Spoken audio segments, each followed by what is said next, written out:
نبی پاک صلی اللہ علیہ وآلہ وسلم نے ارشاد فرمایا کہ اللہ تعالیٰ نے فرمایا کہ اے ابن آدم، تمہارا ہر عمل تمہارے لیے ہے سوائے روزے کے، روزہ اللہ تعالیٰ کے لیے ہے اور اللہ تعالیٰ ہی اس کا بدلہ اور اجر تمہیں دے گا۔ اور ایک صحابی نبی پاک صلی اللہ علیہ وآلہ وسلم کی بارگاہ میں حاضر ہوئے، عرض کی یا رسول اللہ صلی اللہ علیہ وآلہ وسلم، ہمیں کوئی ایسی بات بتائیں جو ہمیں اس پہ عمل کرنے سے ہمیں جنت تک پہنچا دے۔ تو نبی پاک صلی اللہ علیہ وآلہ وسلم نے ارشاد فرمایا کہ روزہ رکھا کرو، کیونکہ روزے کے برابر کوئی اور عمل نہیں۔ لوگوں، اللہ تعالیٰ روزہ رکھنے کا تمہیں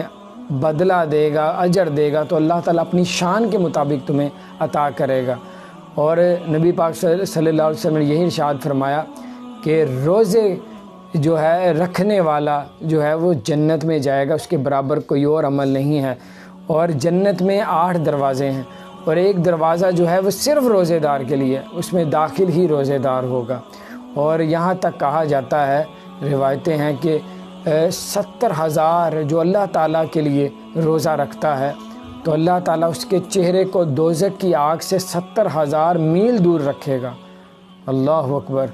اور لوگوں، روزہ رکھیں۔ ابھی اگر آپ 8 10 12 گھنٹے روزہ اللہ تعالیٰ کی خاطر رکھیں گے، ثواب کی نیت سے رکھیں گے، تو یہ بھی فرمایا نبی پاک صلی اللہ علیہ وسلم نے کہ جو ثواب کی نیت سے اور اللہ تعالیٰ کی خاطر روزہ رکھتا ہے، ثواب کی نیت سے رکھتا ہے، تو اللہ تعالیٰ اس کے پچھلے گناہوں کو معاف فرما دیتا ہے۔ تو لوگوں، اللہ تعالیٰ کی خاطر ثواب کی نیت سے روزہ رکھیں تاکہ چھوڑیں نہ۔ یہ لمحے، یہ موقع بار بار ہر ایک کو نصیب نہیں ہوتے۔ یہاں تک کہا کہ ہر چیز کی زکوٰۃ ہے اور جسم کی زکوٰۃ جو ہے وہ روزہ ہے۔ اور روزہ رکھنے سے بیماریاں، آپ سمجھتے ہیں نا، ویکنس ہو جائے گی، کمزوری ہو جائے گی، میں کام پہ بھی جانا، مزدوری بھی کرنی، فلانا بھی کرنا ہے۔ اور روزہ رکھنے سے جسم اور طاقتور، قوت اور ہر طرح کی بیماریاں جو ہیں وہ جانا شروع ہو جاتی ہیں، ختم ہو جاتی ہیں۔ روزے کی بھوک کی وجہ سے جسم کے اندر طرح طرح کی جو بیماریاں ہوتی ہیں، بھوک جو 8 12 گھنٹے آپ بھوکے رہتے ہیں تو وہ جو آپ کے جسم میں جو گل سڑ گیا ہوتا ہے، وہ جو آپ کا جو 12 گھنٹے بھوکا رہنا، وہ آپ کا جسم، صحیح والا جسم، باقی جو گلے ہوئے جسم کو جو ہے نا وہ کھا جاتا ہے، ختم کر دیتا ہے۔ بڑی سائنس بھی اس میں کر رہی ہے کہ مسلمان جو روزہ رکھ رہے ہیں، مسلمان کو اس سے بہت زیادہ فائدہ ہو رہا ہے کہ بہت سی ایسی بیماریوں سے بچ جاتے ہیں جو غیر مسلم نہیں بچتے۔ اور ان کی دیکھیں ہر طرح سے مسلمان کے اندر قوت، طاقت ہر طرح سے زیادہ ہوتی ہے۔ اور وہ وجہ یہی ہے کہ وہ روزہ بھی رکھتا ہے، 5 وقت کی نماز بھی پڑھتا ہے، اور کھانا اور اپنے اچھی ایک روٹین بنانے کی پوری اللہ نے جو اس کو حکم دیا ہے، اگر اسی کے مطابق کرے تو یقین مانے نہ دنیا میں اس کو کوئی بیماری لگے گی اور آخرت میں بھی اللہ تعالیٰ اس کو کامیاب کرے گا۔ آج عمل کا موقع ہے، کوئی حساب نہیں، کل قیامت کا دن ہوگا، حساب ہوگا، پر عمل کرنے کا موقع نہیں ہوگا۔ اور آپ کو میں یہ کہوں گا کہ ساتھ آپ لوگ قرآن پاک پڑھا کریں، کہ قرآن پاک کی اتنی فضیلت ہے، اتنی برکت ہے کہ نبی پاک صلی اللہ علیہ وآلہ وسلم نے ارشاد فرمایا کہ جو شخص قرآن پاک کی تلاوت کرے گا تو قرآن پاک قیامت کے دن اللہ تعالیٰ سے اس کی سفارش کرے گا کہ اے اللہ، اس نے قرآن پاک کا حق ادا کر دیا، سو تو اس کو جنت عطا فرما۔ تو اللہ سے وہ سفارش کرے گا اپنی تلاوت کرنے والے کی، تو اللہ تعالیٰ قرآن کی سفارش کو قبول فرمائے گا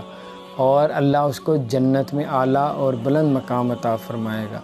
اور یہاں تک کہا جاتا ہے، اور ایک اور روایت ہے کہ نبی پاک صلی اللہ علیہ وسلم نے ارشاد فرمایا کہ جو شخص قرآن پاک نہیں پڑھتا تو اللہ تعالیٰ سے قیامت کے دن قرآن پاک اس کی شکایت بھی کرے گا کہ اے اللہ، اس نے قرآن کا حق ادا نہیں کیا، سو تو اس کو دوزخ میں پھینک دے۔ تو اللہ اس کی یہ بھی سفارش کو قبول کرے گا اور نہ پڑھنے والا قرآن اس کو دوزخ میں بھیج دیا جائے گا۔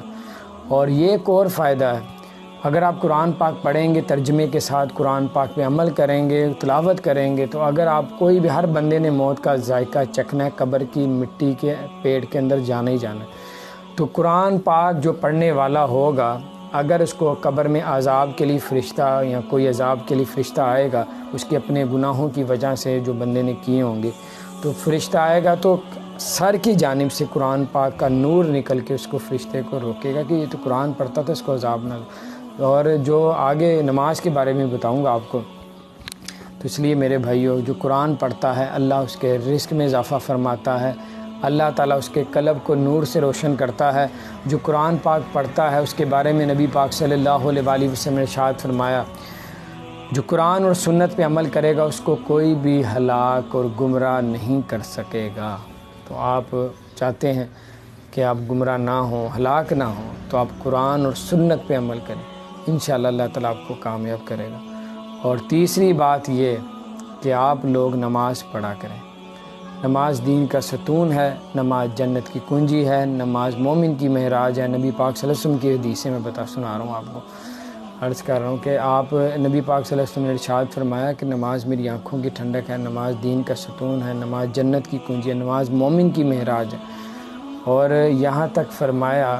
کہ مومن اور کفر کے درمیان نماز کا فرق ہے، جس نے نماز چھوڑی وہ کفر میں چلا گیا۔ تو آپ نماز پڑھیں اور اللہ آپ کو کامیاب کرے گا۔ حضرت علی رضی اللہ تعالیٰ عنہ فرماتے ہیں، تمہارا ہر نیک عمل اس وقت تک اللہ کی بارگاہ میں قبول نہیں کیا جاتا جب تک تم فرض نماز ادا نہیں کرتے۔ جو نماز ادا کرتا ہے تو اس وقت اللہ کی بارگاہ میں اس کے ہر نیک عمل اللہ کی بارگاہ میں قبول کیے جاتے ہیں، اس کا صلہ بہت اچھا آخرت میں ملے گا۔ یہاں تک کہا ہے کہ جو 5 وقت کا نمازی ہوگا، قبر میں کسی اس کے گناہ کی وجہ سے عذاب دینے کے لیے کوئی فرشتہ آئے گا تو پیروں کی جانب سے نورانی جو ہے نماز نکلے گی اور فرشتے کو روکے گی۔ اور یہاں تک فرمایا ہے کہ جو 5 وقت کا نمازی ہوگا اس کے لیے سب سے بڑا انعام یہ ہوگا کہ قیامت کے دن اس کو اللہ تعالیٰ کا دیدار نصیب ہوگا۔ اور جو 5 وقت کا نمازی ہوگا اور جب قیامت کے دن پہلا سوال پوچھا جائے گا تو اس کا پہلا سوال ٹھیک ہوگا اور باقی سوالوں میں بھی آسانیاں پیدا ہو جائیں گی۔ اور جو 5 وقت کا نمازی ہوگا اس کو دنیا میں بھی تکلیف پریشانی نہیں پہنچے گی، بڑا ریلیکس ہوگا، سکون میں ہوگا۔ اور اگر آپ کو مشکل اور پریشانیاں چاروں طرف سے گھیر لیں تو نبی پاک صلی اللہ علیہ وسلم نے ارشاد فرمایا، قرآن پاک میں اللہ تعالیٰ نے فرمایا کہ صبر سے اور نماز سے مجھ سے مدد مانگے۔ اب نماز پڑھیں، صبر کریں، اللہ آپ کی ضرور مدد کرے گا۔ اور حضرت سیدنا شیخ عبد القادر جیلانی غوث اعظم رضی اللہ تعالیٰ عنہ فرماتے ہیں، جو بے نمازی ہے اس کو مرنے کے بعد غسل نہ دو۔ پھر حضور غوث اعظم فرماتے ہیں، جو بے نمازی ہے اس کو مرنے کے بعد کفن نہ دو۔ حضور غوث اعظم فرماتے ہیں، جو بے نمازی ہے اس کو مرنے کے بعد مسلمان کے قبرستان میں بھی نہ دفناؤ۔ تو یہ سب کچھ ہے، آپ نمازیں پڑھیں اگر آپ آخرت میں کامیاب ہونے چاہتے ہیں۔ جو ہمیشہ رہنے والی زندگی، دنیا داری تو عارضی ہے، پتہ نہیں کب روح قبض ہو جائے، اور پھر ہمیشہ رہنے والی زندگی، یہاں آپ کی قبر جو ہے جنت کے باغوں میں سے ایک باغ بن جائے گی، یا دوزخ کے ایک انگاروں میں سے ایک انگارہ بن جائے گی۔ اور اللہ کا ذکر کیا کریں، اللہ کے ذکر میں اتنی برکت اور شان ہے کہ نبی پاک صلی اللہ علیہ وآلہ وسلم نے ارشاد فرمایا کہ جہاں پہ اللہ تعالیٰ کا ذکر ہوتا ہے آسمان سے ایک فرشتہ پکارتا ہے کہ اے اللہ کے ذکر کرنے والو، اللہ نے تمہارے گناہوں کو نیکیوں میں بدل دیا۔ پھر نبی پاک صلی اللہ علیہ وآلہ وسلم نے ارشاد فرمایا کہ آپ اکٹھے ہو کے اپنے گھر والے، اپنے دوست، کوئی بھی اپنے گھر والوں کو چلے اکٹھا کر لیں، تو آپ بیٹھ کے اپنے بیوی بچوں کے ساتھ، بہن بھائیوں کے ساتھ بیٹھ کے اللہ تعالیٰ کا ذکر کیا کریں۔ اللہ نے قرآن میں فرمایا، میں نے جنوں اور انسانوں کو اپنی عبادت کے لیے پیدا کیا، سو تم مجھے یاد کیا کرو، میں تمہیں یاد کروں گا۔ نبی پاک صلی اللہ علیہ وسلم نے ارشاد فرمایا، جہاں پہ اللہ تعالیٰ کا ذکر ہوتا ہے آسمانوں سے فرشتے اترتے ہیں، سب کو اپنے پروں میں ڈھانپ لیتے ہیں، تہ بتہ آسمانوں تک فرشتوں کی قطاریں لگ جاتی ہیں۔ عرش پہ اللہ فرماتا ہے، دیکھو میرے بندے میری عبادت کر رہے ہیں۔ پھر آپ صلی اللہ علیہ وآلہ وسلم نے ارشاد فرمایا، اللہ کا ذکر کرنے والے بروز قیامت کے دن ان کے چہرے 14ویں چاند کی طرح روشن ہوں گے اور اونچے مینار کی طرح نظر آئیں گے۔ پھر آپ صلی اللہ علیہ وآلہ وسلم نے ارشاد فرمایا کہ جہاں پہ اللہ تعالیٰ کا ذکر ہوتا ہے، جب میرا امتی، نبی پاک صلی اللہ علیہ وسلم نے ارشاد فرمایا، جب میرا امتی، میرا غلام جب اللہ کے ذکر کے ساتھ اپنے ہونٹوں کو ہلاتا ہے تو اللہ تعالیٰ کے عرش کا نور کا سایہ اس کے اوپر ہوتا ہے۔ پھر آپ صلی اللہ علیہ وآلہ وسلم نے ارشاد فرمایا، جہاد اکبر سے بھی زیادہ بلند درجے ہیں اللہ کے ذکر کرنے والوں کے۔ پھر نبی پاک صلی اللہ علیہ وآلہ وسلم نے ارشاد فرمایا کہ اللہ کی راہ پہ سونا چاندی خرچ کرنے سے بھی زیادہ افضل ہے اللہ تعالیٰ کا ذکر کرنا۔ پیارے رسول اللہ صلی اللہ علیہ وآلہ وسلم نے ارشاد فرمایا۔ اور بہت سی حدیثیں، کئی سو ہزاروں ہو سکتی ہیں،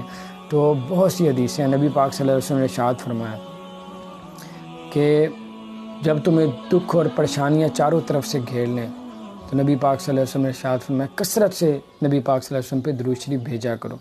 تو آپ صلی اللہ علیہ وسلم نے ارشاد فرمایا جو مجھ پہ ایک درود شریف بھیجے گا اللہ اس کے 10 گناہوں کو معاف فرمائے گا، 10 درجات کو بلند فرمائے گا، 10 رحمتوں کا نزول فرمائے گا۔ اور ایک درجے کا سائز آپ کو پتہ ہے کتنا؟ زمین سے لے کے پہلے آسمان تک ایک درجہ، اور 10 درجات کو جب اللہ تعالیٰ بلند فرمائے گا آپ تو اللہ کریم کے نیک بندوں میں شامل ہو جائیں گے، پریشانیاں دور ہو جائیں گی، اللہ کی رحمتیں جب جس پہ پڑیں گی برسیں گی تو اس پہ کسی بھی قسم کی جو ہے وہ پریشانیاں رہ ہی نہیں سکتی، دور ہو جاتی ہیں۔ اور نبی پاک صلی اللہ علیہ وسلم نے ارشاد فرمایا اگر تم میرے قریب ہونا چاہتے ہو قیامت کے دن تو مجھ پہ کثرت سے درود شریف بھیجا کرو،